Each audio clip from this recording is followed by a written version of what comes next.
Throughout history, minority groups have been targeted by law entities based on the way they dress and/or the color of their skin. In 1943, Pachucos were discriminated against for being Mexican and wearing different clothing. These were the Zoot Suit riots of 1943. Similarly, in New York, as mentioned in the new Jim Crow, stop and frisk laws, which gave power to police officers, used the term reasonable suspicion to validate what would otherwise be deemed as harassment or racial profiling.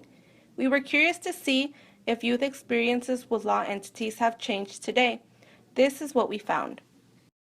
Friends that dress the way that they look at, and I know there's certain things that cops look for when they're patrolling the streets or at events or anything like that, and they'll keep an extra eye on those people without knowing that they can actually be an actual like good person, like whatever and stuff like that. So yeah, I do believe that cops actually they pinpoint and uh, what is it called, Profile. they profile people depending on how they look and dress and stuff like that. So yeah, I do believe that they do that. One of the bad experiences was police officers. They abuse their power.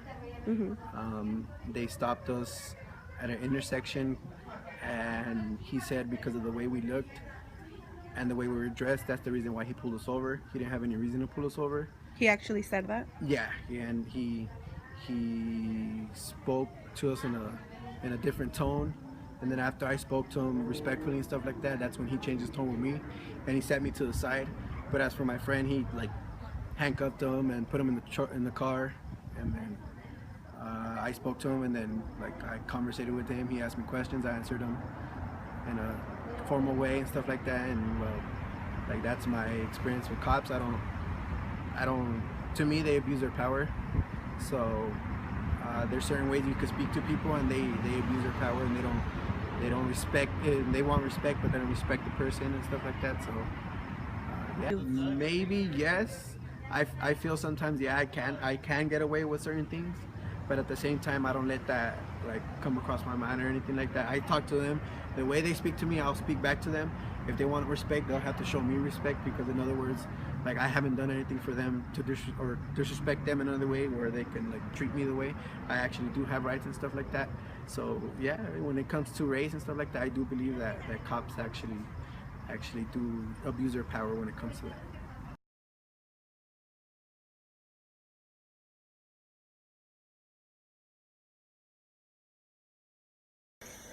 If you want to elaborate to whatever you said, that's fine. I want to get as much information I can from you.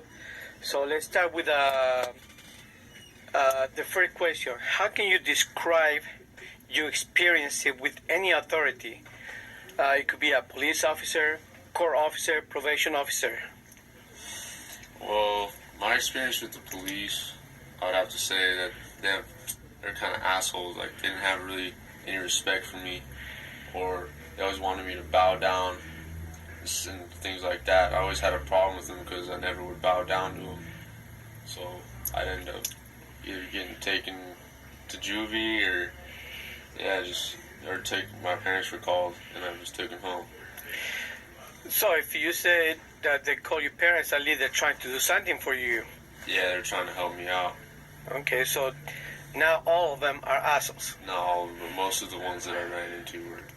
Okay, and why did you mainly get in trouble?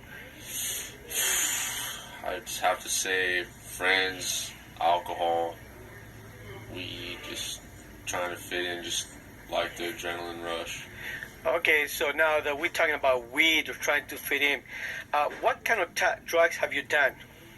I've done all types. I've done weed, I've done Molly, I've done ecstasy, I've done cocaine, I've done LSD. Most of the reasons why I did it was just to fit in with the crowd. Like my friends were doing it, I tried it and I liked it. So is it because of peer pressure or because you wanted to experiment? Or was it just to try to fit in? Kind of like I wanted to experiment. Yeah, I liked experiment and I just try to fit in kind of. But like after a while, I only did most of those hard drugs like one time. I mostly just drank and smoked weed, but like I ended up turning into like an alcoholic, and then like that was just what me and my friends were doing. Like when we grew up, we'd ride bikes, and that's what we did. But like when we got into high school, everyone was just drinking and playing football and hanging out with girls. So that was pretty much our new hobby, like our new lifestyle, I guess. I'm going to ask you two questions, and please be candid and truthful about your experiences. And if you want to elaborate into anything, please go ahead and do so. How can you describe your experiences with any authority?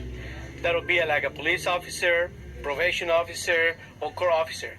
What have you been? Can you describe your experience with them? I can describe my experiences with the police that they sometimes can be very racial, and sometimes they can be they can use a lot of violence when they're incarcerating us. When they're arresting you? Yeah, when they're arresting us. How many times have you been arrested? About 9 times. About 9 times. And out of all those 9 times, there have been, like you just described? Well, not all of them, but most of them. Most of them, they can be like graphic, can be violent, excessive use of force and things like that, right? Okay. I'm not going to ask you what kind of crime have you committed, but I am wondering about the drug use. What type of drug have you used in the past? I use marijuana, codeine, promethazine, Xanax pills, and that's about it. Okay, and why did you try them, or why you took drugs? I was just curious. You were curious? Yes. Nobody forced you to use them. There was no peer pressure. You just wanted to experiment? Yes. Okay, and how did it go? Well, they got me here. They got you here, so you think that most of the time that you've been arrested is because of drugs? Most of the time, yes. Okay. Anything else that you would like to add about the experience with the police officers, or probation, or drugs? Just don't do crimes. Most of the juveniles at the detention center mentioned drug use and being treated with excessive force by law enforcement. The war on drugs is real and its consequences to minorities. Most people in prison or detained are for nonviolent drug crimes.